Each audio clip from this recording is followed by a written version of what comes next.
Greetings and welcome to Starting Your Business Online Module Series, Module 2, Entrepreneurship.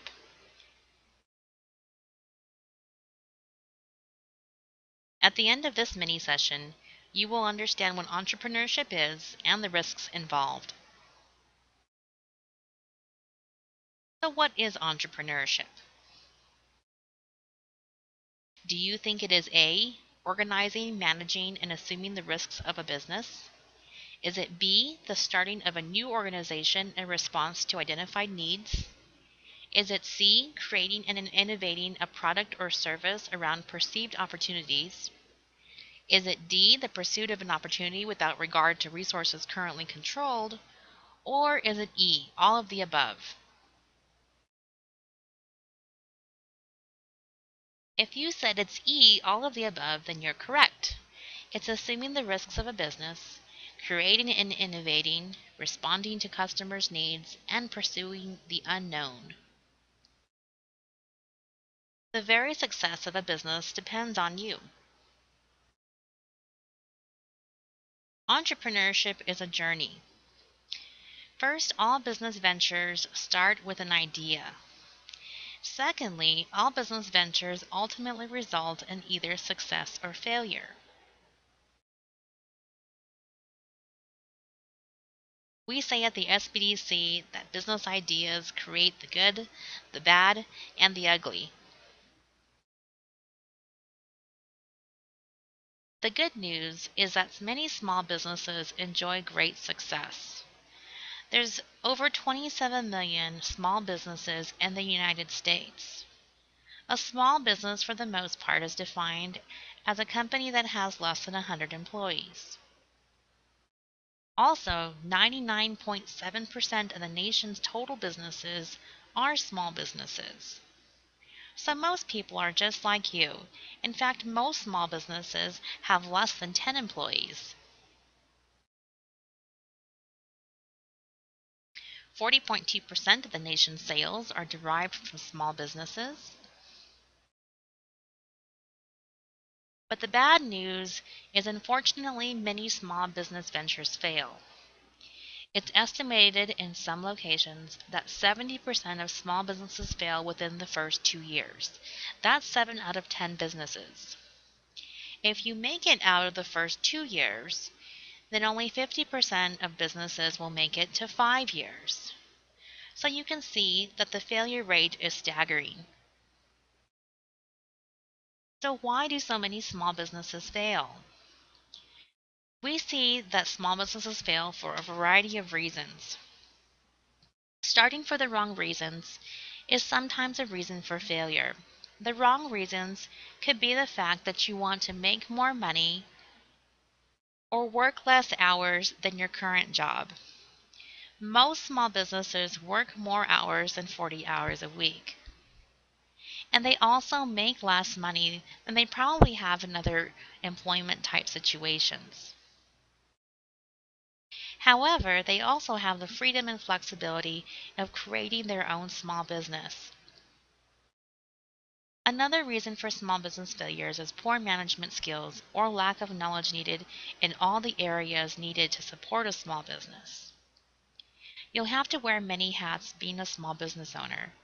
You'll be the salesperson, the marketing person, customer service, finance, and everything in between. Sometimes poor management skills or lack of knowledge in all these different areas add up to being a poor combination. The business owner will feel overwhelmed and eventually just throw in the towel. The third bullet, lack of planning in general, is often a source of frustration for many small business owners. The just do it startup mentality doesn't work well for small businesses. You need to plan and have an adequate understanding of how the business operates. The fourth bullet is insufficient capital for startup, and that means not having enough savings or money saved for the initial phases of the business. It could be 6 months, a year, or even 18 months before you have a regular steady cash flow. And if your business is strapped for cash in the very beginning, it's going to be very difficult to weather that. And also the last bullet, sometimes we see unrealistic or overly high sales expectations. We think the business is going to sell a lot more than it does, and when it doesn't, we're unable to continue the business for very long.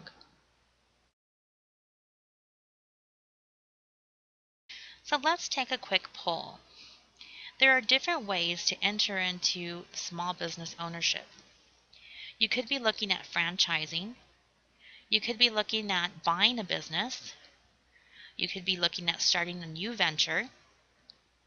Perhaps you're thinking of entering a family business. Or perhaps you're going to continue working in an employment situation while you start a side business or a part-time business. Each of these ways are great ways to get into small business, and they also carry different levels of risk.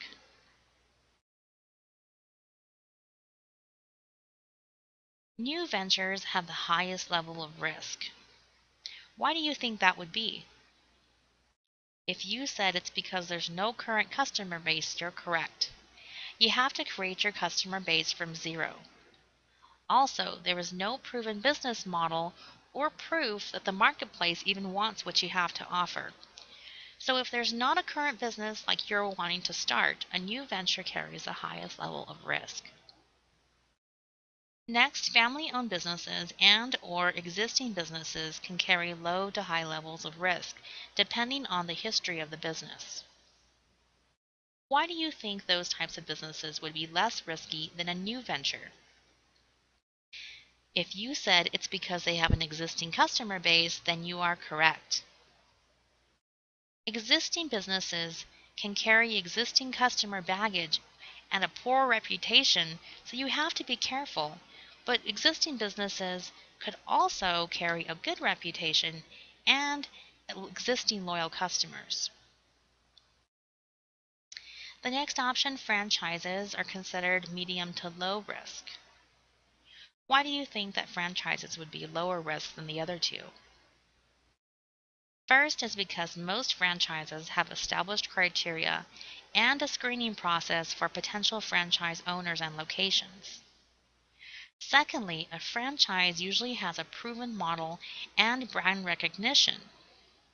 So every time a McDonald's goes up, McDonald's knows how many people need to be in an area and exactly what type of travel routes need to be located.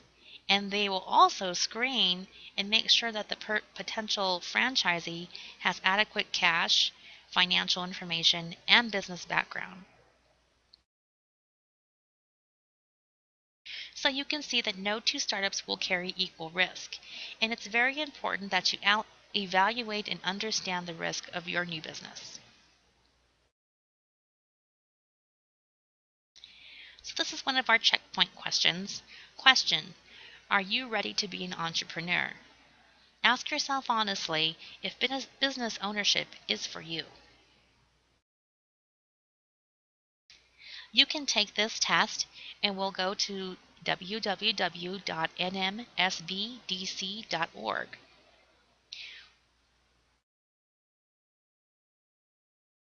From the NMSBDC.org webpage, you can go to Starting Your Business,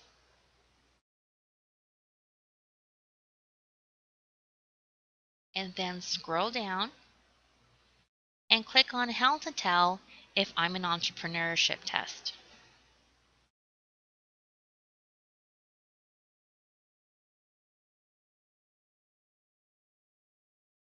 This PDF will pop up, and you can take these 20 questions and rate yourself, 0 being the lowest and 7 being the highest.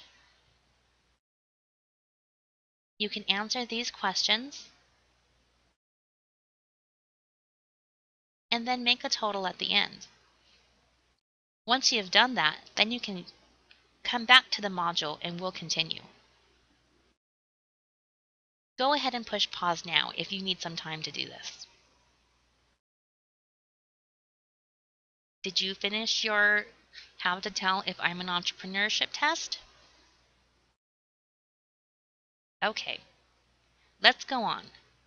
If you scored on that previous test over 85, then you have more of the characteristics that an entrepreneur or a successful entrepreneur will need.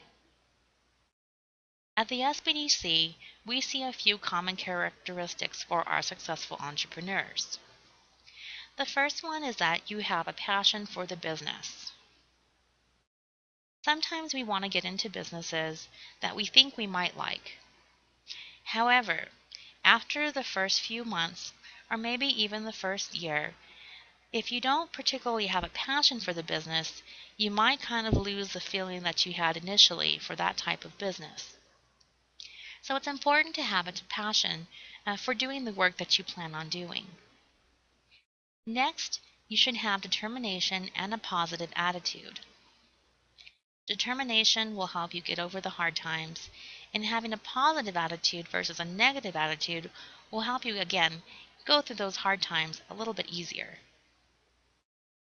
The third checkpoint, you like to interact with people.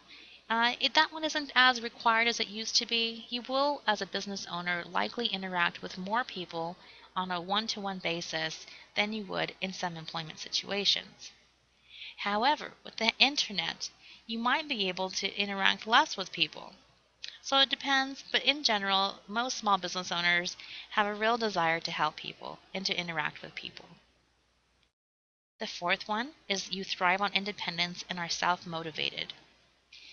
Definitely in small business ownership, there is no one telling you that you need to go out and make additional sales. You might feel it by not having income coming in, but you won't have a boss looking over your shoulder. So you have to be able to be self-motivated to do additional things at your own pace and at the pace that needs to be done for your customers. Next, you can multitask. As we said, there's many hats to wear as a small business owner, and you're going to have to do multiple things at the same time. The next bullet point is you aren't afraid of rejection. Part of small business ownership is sales. Part of sales is experiencing rejection and of losing customers or things not going quite correctly. You have to be unafraid of rejection and be able to move on. Which leads into the next one. You learn quickly from your failures. Things that don't go correctly, you should be able to evaluate and possibly tweak so that those things don't happen in the future. You need to be able to learn quickly from things that aren't going correctly. Next, you need to seek and accept feedback, and that's especially true from customers and from other business owners. Here's a quote from an unknown person. Small business isn't for the faint of heart. It's for the brave, the patient, and the persistent. It's for the overcomer. Some potential advantages that you might have are prior experience or reputation in that field. You might have other sources of income, such as retirement income or other spousal income. You could use your affiliation and your network. And also you could develop partnerships and strategic alliances with people that would be important in your business.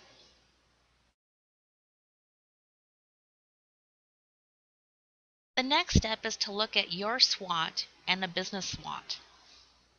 We really recommend that you prepare a SWOT analysis over yourself and your business. SWOT stands for Strengths, Weaknesses, Opportunities, and Threats. Here's a link to a recommended reading at www.businessnewsdaily.com, and then it's 4245-SWOT-analysis. It will give you some additional information in developing a SWOT analysis, but let's look at a sample one. Here's an example of a personal SWOT. Perhaps my strengths are that I'm organized and I'm good with people, but my weaknesses are that my ability to stay on task perhaps are lacking, and I'm unable to sit long hours. I might have opportunities as lots of contacts and savings, but I could also have some stress that my spouse could relocate or I could become ill. My business has opportunities, strengths, weaknesses, and threats as well, and here's a sample of those. Every business has opportunities, but they also have threats, so it's important to start thinking about them and being aware. The passcode for this module is BIZ. BIZ. Thank you and proceed to the next module.